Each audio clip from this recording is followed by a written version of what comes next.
नमस्कार। Sports scan के आज के संस्करण में आप सबका बहुत बहुत स्वागत। देश दुनिया की तमाम खेल खबरों का लेखा जोखा लेकर आज मैं हूं नवीन सक्सेना और आज के इस अंक में इन खबरों पर चर्चा करने के लिए मेरे साथ स्टूडियो में मौजूद है खेल विशेषज्ञ राकेश थपलियाल। राकेश, स्वागत है आपका। बहुत बहुत धन्यवाद। नजर डाल लेते अब तक की खास खेल खबरों पर। मकाऊ ओपन बैडमिंटन चैंपियनशिप के महिला डबल्स में त्रिशा जोली और गायत्री गोपीचंद की भारतीय जोड़ी सेमीफाइनल में पहुंची।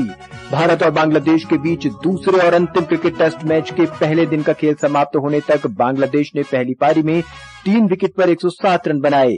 महिला टीम T20 विश्व कप में भारत अपने अभियान की शुरुआत 4 अक्टूबर को दुबई में न्यूजीलैंड के खिलाफ करेगी और भारत पहली बार दृष्टिबाधित व्यक्तियों के लिए कल से बेंगलुरु में विश्व जूनियर और महिला शतरंज चैंपियनशिप का आयोजन कर रहा है।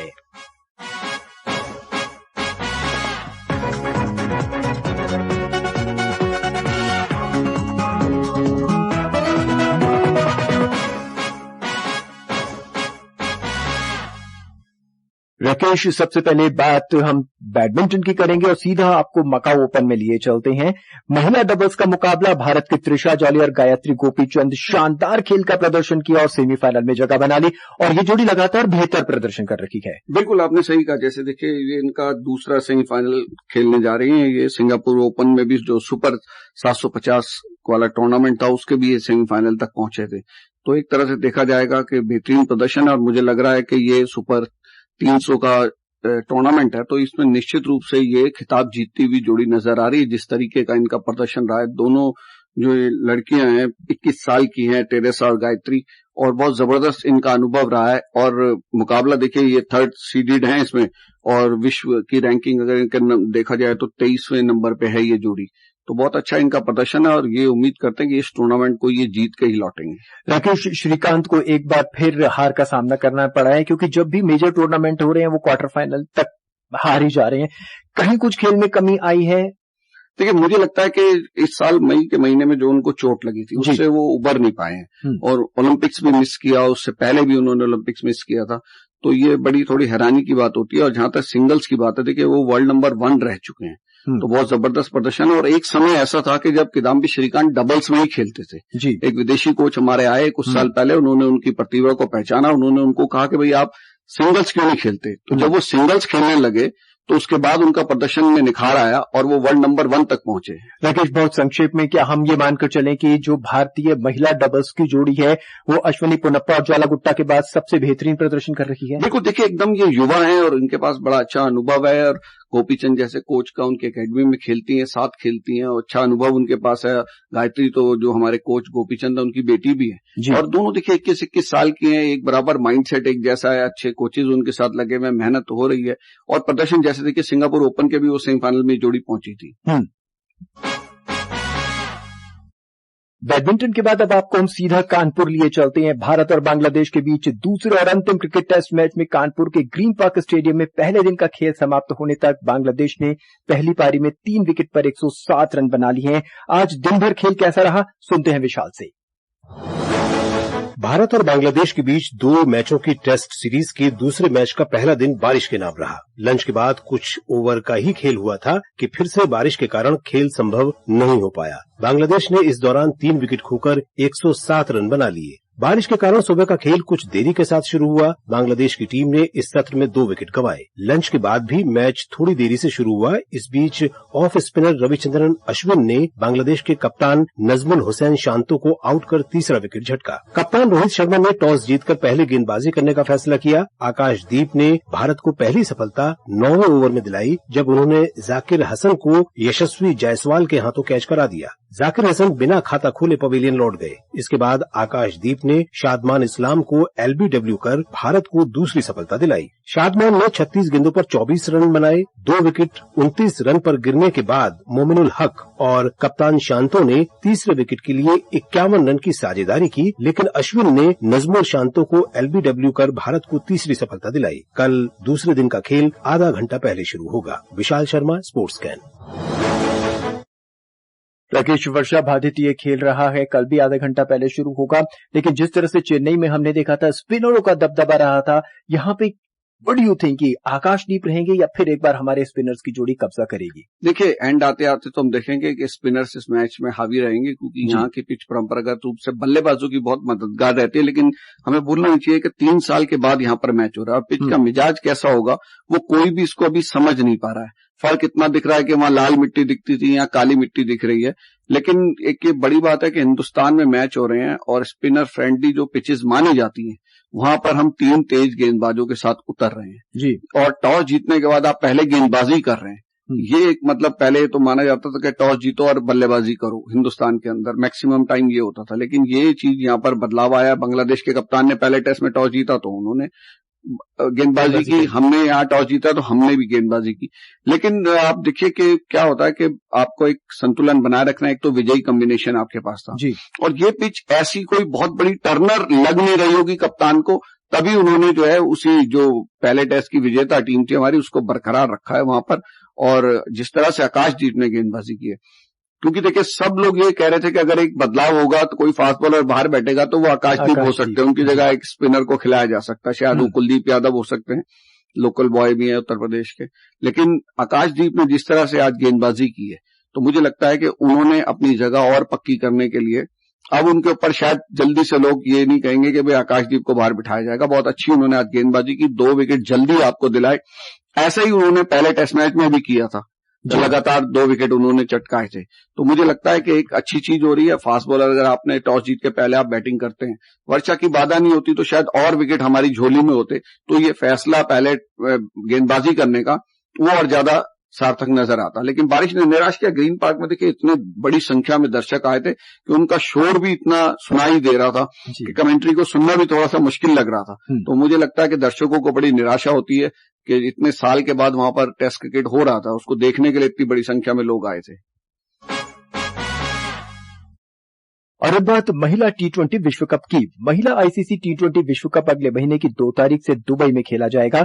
सेमीफाइनल मुकाबले 17 और 18 अक्टूबर को होंगे, जबकि फाइनल 20 अक्टूबर को होगा। भारत की महिला टीम विश्व कप में अपने अभियान की शुरुआत 4 अक्टूबर से दुबई में न्यूजीलैंड के खिलाफ करेगी। और जानकारी मुकेश से। भारतीय क्रिकेट टीम के लिए यह साल अब तक का शानदार रहा है। एक तरफ रोहित शर्मा की अगुवाई में टीम इंडिया ने बारबाडोस में T20 विश्व कप जीतकर भारत का परचम बुलंद किया और अब हरमनप्रीत कौर की अगुवाई में भारतीय महिला टीम संयुक्त अरब अमीरात में तिरंगे की शान बढ़ाने पहुंच चुकी है। भारत की महिला टीम T20 विश्व कप में अपने अभियान की शुरुआत 4 अक्टूबर को दुबई में न्यूजीलैंड के खिलाफ करेगी। क्रिकेट फैंस को टूर्नामेंट के आगाज का बेसब्री से इंतजार है। महिला टीम पिछली बार इस खिताब से बेहद करीबी से चूक गई थी, लेकिन उस वक्त कहीं न कहीं नॉकआउट मुकाबले का दबाव टीम इंडिया पर हावी हो गया था। मगर इस बार यह टीम हर चुनौती का सामना करने के लिए तैयार है। स्मृति मंधाना और शेफाली वर्मा के रूप में सलामी जोड़ी है जो अच्छे बॉलिंग लाइनअप को धूल चटाने का मादा रखती है। मिडिल ऑर्डर में खुद हरमनप्रीत जिम्मा उठाएंगे, जबकि फिनिशर की भूमिका में ऋचा घोष और जेमिमा रोड्रिग्स जैसी धाकड़ खिलाड़ी शामिल हैं। गेंदबाजी की बात करें तो टीम के पास पूजा वस्त्रकर, अरुंधति रेड्डी और रेणुका सिंह जैसी खिलाड़ी हैं। ये टीम युवा और अनुभवी खिलाड़ियों का एक अच्छा मिश्रण है। इस बार टीम इंडिया से और उम्मीद है कि बारबाडोस के बाद अब संयुक्त अरब अमीरात से भी टीम इंडिया ट्रॉफी लेकर लौटेगी। Mukesh Kumar, sports can. Rakesh, cricket को लेके भारतीय खिलाड़ियों की उम्मीदें, खिलाड़ियों की भी उम्मीदें और फैंस की भी उम्मीदें बहुत होती हैं।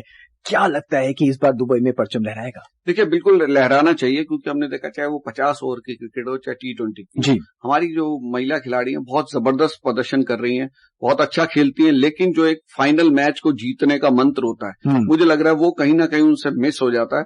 तो ये एक ऐसा साल है, इसमें उनके उम्मीद है कि भाई यहाँ से ये, क्योंकि इंडियन कंडीशंस हैं, सब कॉन्टिनेंट की कंडीशंस में जब आप खेलते हैं तो एक आपका अपने घर जैसा माहौल है वहां पे जी। और मुझे लगता है कि उससे उनको फायदा मिलना चाहिए। वहां की पिचेज ऐसी हैं जिसमें आप ज्यादा खेलने के आदी होते हैं। जैसे पुरुष क्रिकेट की बात की तो वो अमेरिका में और वेस्ट इंडीज में हुआ था, तो वो पिचें हमारे माकूल नहीं थी, लेकिन फिर भी हम चैंपियन बने। तो उससे कहीं ना कहीं प्रेरणा लेके जो हमारी महिला टीम है इनको भी मुझे लगता है कि चैंपियन बनने से कम पे हिंदुस्तान के जो दर्शक है उनको संतोष नहीं होगा। राकेश, कुछ नाम लगातार सामने आते हैं। स्मृति मंधाना हुई, शेफाली हुई, या फिर फिनिशर की भूमिका में रिचा हुई, जेमिमा रॉड्रिक्स हुई। ये तमाम लोग ऐसे हैं जो कहीं ना कहीं ऐसा लगता है कि इस बार बेहतर खेल का प्रदर्शन करेंगे और लगातार करते भी आ रहे हैं। देखिए, वर्ल्ड कप जैसे टूर्नामेंट के अंदर ना आपको अनुभवी और युवा खिलाड़ी दोनों का एक बेहतरीन मिश्रण आपको रखना पड़ता है जी। और इसमें देखिए आपको एक खिलाड़ियों की सीमित संख्या होती है। जो सीरीज में आप 16 रख सकते हैं, इसमें आपको एक सीमित संख्या मिलती है। तो उसके अंदर आपको जो बेहतरीन हमारे पास मिश्रण है, हमारी जो लड़कियों की सबसे बड़ी खासियत है कि फास्ट बॉलिंग करती है तो स्पीड नजर आती है, स्पिन करते हैं तो लगता है कि बहुत अनुभवी नजर आती है, और शॉट्स जिस तरह के खेलते हैं वैसे वो पुरुषों को बिल्कुल उसमें वहां कंपटीशन देती हैं। तो बहुत शानदार उनका प्रदर्शन रहना चाहिए। और अब चलते हैं शतरंज की बिसात पर। भारत पहली बार दृष्टिबाधित व्यक्तियों के लिए कल से बेंगलुरु में विश्व जूनियर महिला शतरंज चैंपियनशिप का आयोजन कर रहा है। सुनते हैं आकर्षिता की रिपोर्ट। अखिल भारतीय दृष्टिबाधित शतरंज महासंघ AICFP इस महीने की 28 तारीख से 6 अक्टूबर तक बेंगलुरु के चांसरी पेवेलियन होटल में दृष्टिबाधित व्यक्तियों के लिए IBCA विश्व जूनियर और विश्व महिला शतरंज चैंपियनशिप के 12वें संस्करण की मेजबानी करने जा रहा है। भारत को इस आयोजन की मेजबानी करने वाला पहला एशियाई देश चुना गया है। इस आयोजन में पूर्व विश्व चैंपियन, अंतर्राष्ट्रीय मास्टर्स और फेडरेटेड खिलाड़ी अपने अपने देशों का प्रतिनिधित्व करेंगे। इस रोमांचक टूर्नामेंट में अमेरिका, स्वीडन, पोलैंड, यूक्रेन सहित कई देशों के कुल 32 खिलाड़ी भाग लेंगे। एशियाई पैरा खेलों में पदक जीतने वाली भारत की मेघा चक्रवर्ती और तिजान गवार के साथ ही अन्य जूनियर और महिला खिलाड़ी भी इसमें भाग लेंगी और अंतर्राष्ट्रीय मंच पर अपनी प्रतिभा का प्रदर्शन करेंगी। पिछले 26 वर्षों में भारत ने 2 ओलंपियाड, 6 विश्व शतरंज चैंपियनशिप, 10 विश्व जूनियर, 4 महिला विश्व चैंपियनशिप, 4 विश्व कप टीम स्पर्धाओं और 3 अंतर्राष्ट्रीय ओपन टूर्नामेंटों में भाग लिया है। आकर्षिता सिंह, स्पोर्ट्स स्कैन। राकेश, कल से शतरंज की एक और बिसात बिछने वाली है। चेस ओलंपियाड में हमारी टीम ने बेहतर प्रदर्शन किया है, क्या उम्मीदें हैं अब? देखिए, वो चेस ओलंपियाड में जो प्रदर्शन किया, मुझे लगता है कि कहीं ना कहीं ये दृष्टिबाधित हमारी खिलाड़ी हैं, ये भी उनसे प्रेरित होकर उसको करेंगी, बेहतरीन प्रदर्शन वहां पर करेंगी। इतना अनुभव हिंदुस्तान के पास है, लगातार इतने सालों से इसमें पार्टिसिपेट कर रहे हैं। ये अलग बात है कि पहली बार मेजबानी कर रहे हैं, तो हमारे पास जो है दोहरी भूमिका निभानी होगी कि अच्छी मेजबानी भी हम कर सकें और अच्छा प्रदर्शन भी यहाँ पर कर सके, क्योंकि किसी भी चैंपियनशिप की मेजबानी कोई भी देश तभी लेता है जब उसके खिलाड़ी उसमें बेहतरीन प्रदर्शन करने की क्षमता रखते हो।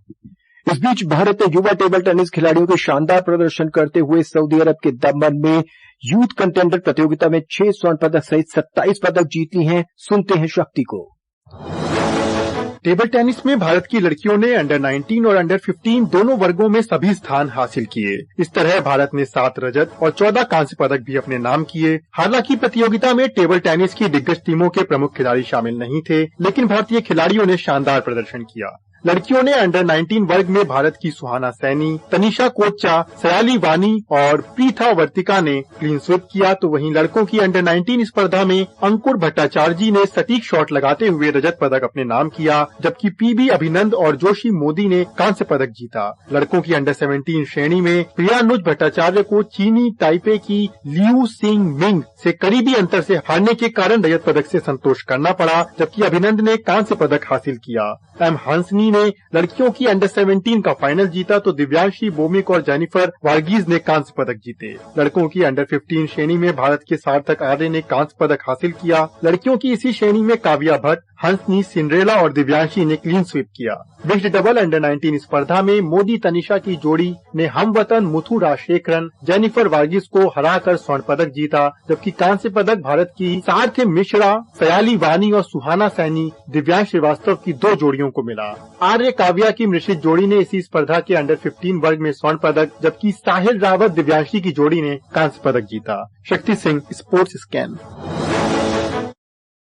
इस बीच पेरिस ओलंपिक में रजत पदक और डायमंड लीग फाइनल में दूसरा स्थान हासिल करने के बाद स्वदेश लौटे स्टार भाला फेंक खिलाड़ी नीरज चोपड़ा से आज खेल मंत्री मनसुख मांडविया ने मुलाकात की और उन्होंने अपने ट्विटर हैंडल एक्स पर लिखा कि हमारे ओलंपिक चैंपियन नीरज चोपड़ा ने आज दिल्ली में उनसे मुलाकात की और उन्हें भविष्य के लिए शुभकामनाएं दी। और राकेश, अब वक्त बिल्कुल इजाजत नहीं दे रहा, हम आगे और खेल खबरों पर चर्चा करें।